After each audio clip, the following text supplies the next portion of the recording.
What's up? It's been a while. Let's get this shit started up again, shall we?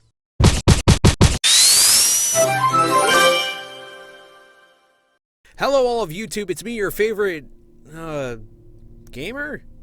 That's not right, I get like 20 views an upload if I'm lucky. So recently I released a guide to becoming a Let's Player from the perspective of an experienced YouTuber, and some people liked it, but something has been aching at me ever since I finished the project. The thrill of finally putting out a product that took more than just recording stupid commentary over whatever game is something I hadn't had in a very long time. The joy of analyzing and putting out my thoughts in a graphically pleasing format is something I haven't had since my old days of video reviewing. So I decided once again to travel down the avenues of analysis in the gaming world, and hell, I may even do some non-gaming related videos along the way. So with that said, let's begin today's topic. Never compromise the Brotherhood. Its meaning should be obvious. Your actions must never bring harm upon us, direct or indirect. The first analysis video will be a bit of a simple one to get things rolling. For those of you who don't know, I'm a huge Assassin's Creed fan, with its historical locations and sometimes philosophical marvels. Now some of you may be thinking, well, if you're an Assassin's Creed fan, why are you saying it's bullshit? I'm not. I'm saying the actual Assassin's Creed is bullshit. In other words, the tenets that are at the center of every game are kinda dumb. Not because they don't hold importance or that they aren't philosophically driven, because they are very strict and insightful tenets. It's just that every important assassin ever has broken them on a constant basis. For a series of rules that are never to be broken or the person is exiled from the Brotherhood, the Council seems to be a bit lax when it comes to the heavy hitters. Now I get why from a gameplay standpoint it's the case, otherwise it'd be boring, but I thought it'd be interesting to break down the tenets and oust the main assassins for the cheater pumpkin eaters they are. The words that lay at the heart of our creed. Stay your blade from the flesh of the innocent. This tenet was probably mostly thought up to keep players from killing random pedestrians 24/7, but in hindsight this rule is a bit vague. Innocence can be defined and redefined over and over again, so merely saying an innocent runs into problems, as assassins have constantly killed an innocent by accident or without knowing. While this rule was more mentioned in AC Unity when Arno kills Lafreniere without consulting the council first, and he ended up being an ally, a lot of the time the assassins ended up creating wanton slaughter to any supposed enemy. Sure, you kill a couple civilians, you get a warning to stop or the game resets, but give it a couple seconds and the counter resets. Altair can just slice up people and he's good. Let's also not forget the sacrifice of Captain Ahab over here so your fancy cloak doesn't get wet.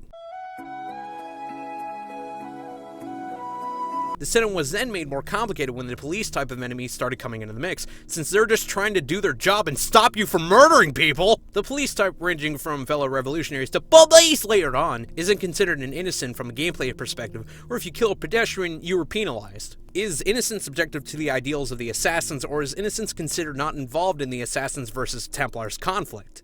Either way, this rule has been constantly ignored. Hide in plain sight. Fucking, yeah, let's get into this. Now, I can give a pass to some of Ezio's kills where he screwed up, but only in a close section, or when a lot of Arno's kills where he's flashier. No one's perfect. What flies in the face of this tenet, though, is when Connor's on a horse in the middle of the battlefield, or when Jacob derails a damn train. The reason that this rule was established was probably to keep the idea that these organizations are secret in terms of plot, and at first it's manageable with only Altair and Ezio in the shadows. The problem arises when the games try to spice up the formula, which end up giving the player enough firepower on foot to take down a galleon. Liam the Ball over here expositions Adewale as the living embodiment of the creed, but somehow ignores the fact that the guy ran around with a blunderbuss blowing up half the Caribbean. Spicing up gameplay is fine. I like it when you're given more weapons to play around with, especially when you get to set up your kills to this extent. It's just kinda silly when the games profess this tenet over and over again, when the plain sight thing has kinda been an afterthought. Never compromise the Brotherhood.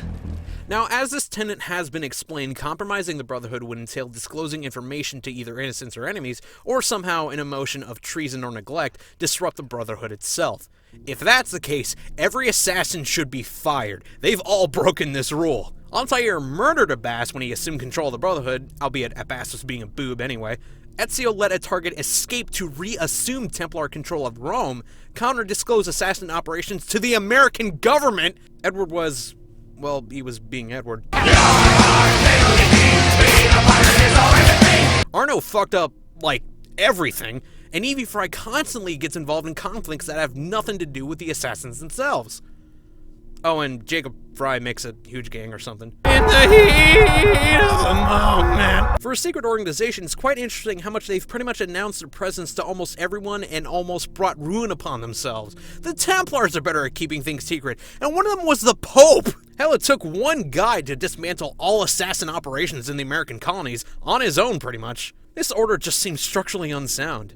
Speaking of which, the Templars seem to be able to hold themselves together more than the Assassins, but I think that might actually be a subject to discuss for another video. Anyway, it's crazy how many Assassins have blatantly ignored this rule, and they're still welcome in the Brotherhood. Don't misunderstand me, I'm a huge AC fan, and I've liked pretty much almost every game. It's just fun to point out stuff like this. In fact, the only games where an assassin gets the boot for being too loose with the rules is in Assassin's Creed 1 and Assassin's Creed Unity. And at least Altair got shanked in the stomach armor, and to be honest, Arno's list of rule breaking is far shorter than the others. I think the only assassin who has been the most faithful is Xiao Yun.